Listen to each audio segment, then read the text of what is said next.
This happened just 2 days ago on Saturday. I'm a 19-year-old freshman at university, and I recently moved from a small town to a big city. Everything here feels different, the noise, the crowds, even the way people talk.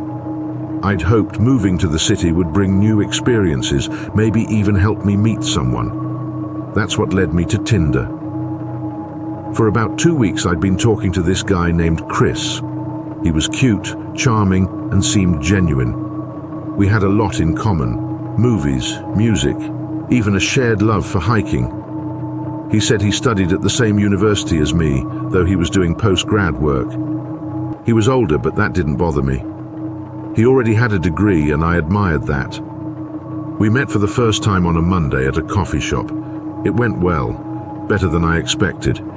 He was funny, attentive, and made me feel comfortable in a way I hadn't felt in a long time. At the end of our coffee date, he asked if I'd like to get drinks on Saturday. I said yes without hesitation. Saturday night came, and I was excited. I put on my favorite dress, the one I always felt good in, and headed to the bar we agreed to meet at. When I arrived, Chris was already waiting.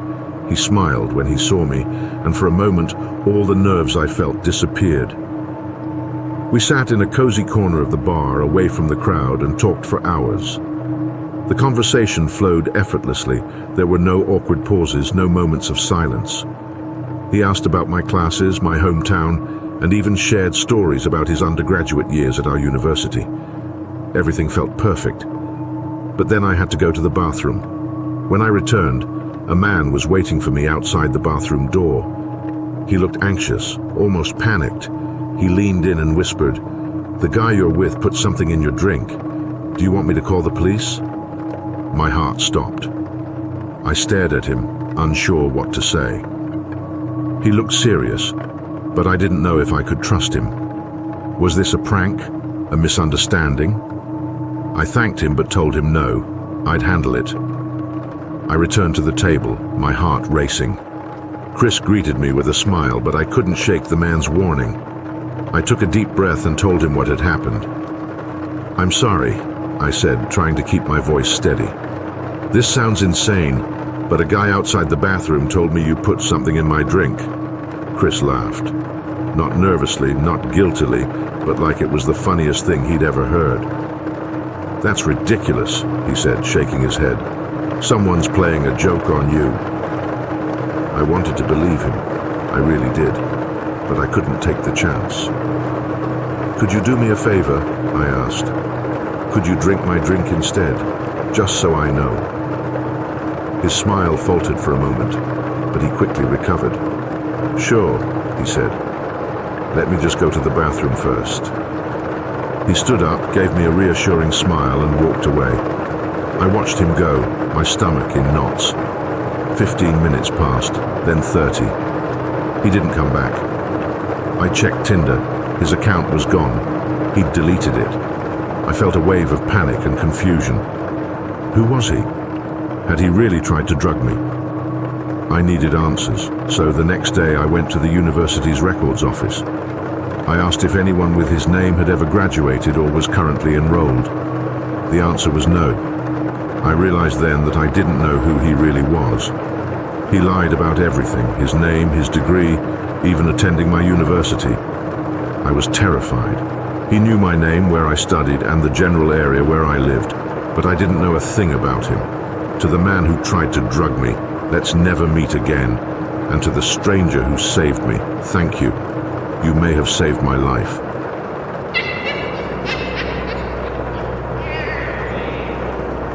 I've been hunting for as long as I can remember.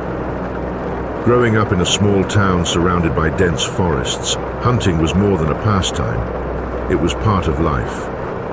By the time I turned 19, I was experienced. I'd hunted deer, wild boar, even coyotes. I thought I'd seen everything the woods had to offer. But what I saw that evening changed everything. It was late November, cold enough for your breath to form clouds, and the sky was an overcast gray. I'd just finished a long shift at work and decided to unwind with a hunt. I grabbed my .444 Marlin lever action rifle, overkill for deer, but it had stopping power, and headed to the woods in my old truck. I reached the hunting spot a few hours before dark. The area was familiar, with a creek winding through the woods and a deer stand on a hill overlooking a small clearing. It was quiet, peaceful, perfect for hunting. I parked my truck, crossed the creek, and climbed up to my stand, texting my dad to let him know I was safe. The first hour passed without much action. A few does wandered by, nibbling on acorns, and I spotted a young buck, but he wasn't what I was after. As the sun dipped lower, casting long shadows through the trees, I heard something unusual rustling in the underbrush, heavy and deliberate. It wasn't the light, cautious movement of deer. This was something bigger. I adjusted in my stand, scanning the tree line through the iron sights of my rifle. A large buck emerged from the woods about 150 yards away. At first glance, he seemed normal, a 10-pointer, large and powerful, but something was off. His movements were jerky, unnatural, as if he was struggling to control his limbs. His hide looked mangy, patches of fur missing, and when I focused on his face, my stomach dropped. His eyes were milky white, devoid of life, and his jaw hung loosely, as if it were dislocated. Then it let out a sound, something between a wheeze and a scream, guttural and wet. My blood turned to ice. The buck reared up on its hind legs. Deer don't do that. I'd heard old-timers tell stories of strange things in the woods, but I'd never believed them, until now. It dropped back down and began to move toward me, slow and deliberate. I decided I wasn't staying to find out what it wanted. I climbed down from my stand, rifle slung over my shoulder, and started back toward the truck. I was halfway down the hill when I heard a scream, louder, closer. My foot slipped on the ladder and I crashed to the ground. The wind knocked out of me. When I scrambled to my feet, the thing was sprinting at me on its hind legs, faster than any animal should move. I ran, the cold air burning my lungs, adrenaline pumping through my veins. I crossed the creek and crouched on the bank, peeking over to see if it had followed.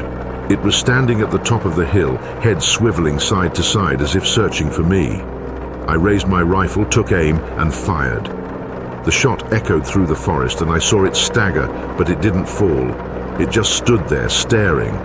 It let out another unearthly scream and started down the hill toward me. I fired again, hitting it in the shoulder, but it didn't stop. Panic surged through me. I turned and ran along the creek, heart pounding, legs aching. I crossed at a shallow point where the water was ice cold and waist deep, hoping the water would slow it down. It worked. The creature stopped at the edge of the creek, pacing back and forth, unwilling to cross. I used the opportunity to sprint back to my truck, praying it would start. When I reached it, my hands were shaking so badly I could barely get the key in the ignition. The engine sputtered, and for a terrifying moment, I thought it wouldn't turn over. Finally, it roared to life. I threw it in reverse, headlights illuminating the creature as it charged toward me. It was only 10 feet away when I leaned out the window and fired my last round. The bullet hit it square in the chest, and it collapsed, motionless. I didn't stick around to see if it would get back up. I drove home as fast as the old truck would go, my heart still racing. When I told my dad what happened, he laughed it off, said I must have been seeing things. But I went back the next day to check. There was no body, no blood, no tracks, just spent casings on the ground where I'd fired. To this day, I have no explanation for what I saw. If anyone knows what that thing was, I'd love to hear it. But I'll tell you one thing, I haven't been hunting since.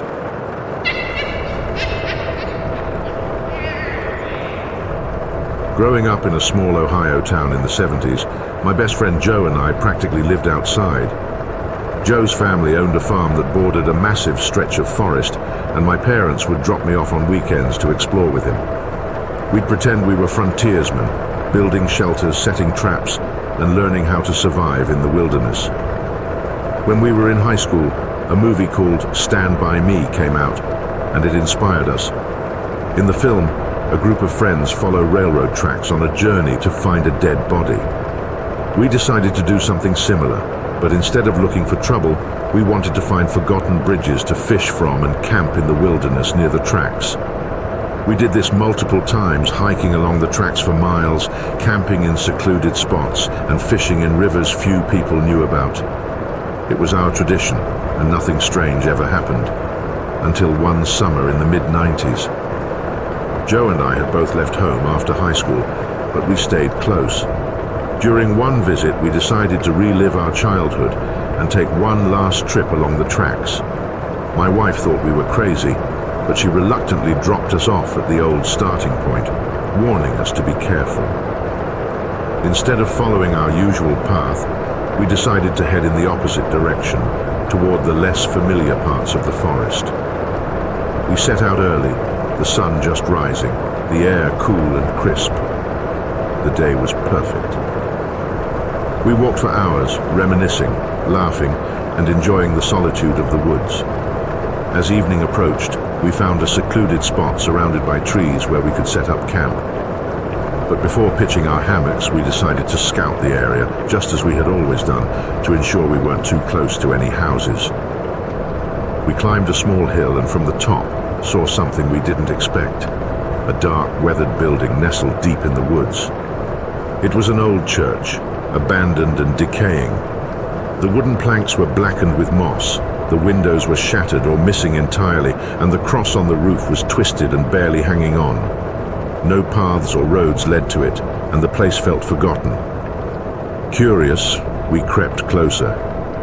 The interior was just as eerie, rotting pews, a crumbling pulpit, and a strange sense of abandonment that sent chills down my spine. We didn't go inside. Something about the place felt wrong. We decided to head back to camp, putting the hill between us and the church. As night fell, we lay in our hammocks, quietly talking. That's when we heard it. Faint at first, it sounded like singing. Not the soft, melodic kind you'd hear in a normal church, but a strange, rhythmic chant in a language neither of us recognized. It grew louder, more distinct, and Joe and I exchanged nervous glances. "Do you hear that?" he whispered. I nodded, too uneasy to speak. We slid out of our hammocks and crept up the hill to see what was going on. The moon provided just enough light to make out the church below. Flickering candlelight glowed from within, casting eerie shadows on the walls. We could see figures moving inside, their shapes indistinct. They were singing, their voices rising and falling in a haunting, unnatural melody. Then a booming voice cut through the chant, deep, commanding, and terrifying. It echoed through the woods, and though we couldn't understand the words, the tone alone was enough to chill us to the bone. We watched in horror as the figures began to file out of the church, forming a line. They were holding hands, each clutching a flashlight, and they started walking toward the hill we were on. Joe grabbed my arm. "We need to go. Now." We scrambled back down to our campsite, grabbing our gear in a panic. The chanting continued, growing louder, and when we looked back, we saw the flashlights bobbing erratically, like they were searching for something or someone. We sprinted for the tracks, adrenaline driving us forward. Every time we glanced back, the lights seemed closer, but the chanting stayed just out of reach. We kept running until we reached a road, our lungs burning, hearts pounding. Finally, we saw the faint glow of a gas station down the road and stumbled inside, breathless and shaking. We called my wife to come get us, and when she arrived, we tried to explain what had happened, but the words felt hollow. Our friends laughed it off, said it was probably just a group of kids messing around. But it wasn't. The voices, the chanting, the eerie ritual, it wasn't kids. To this day, I have no idea who or what we stumbled upon in those woods. But I'll never forget the haunting melody of their chant, or the way those flashlights danced in the darkness, searching.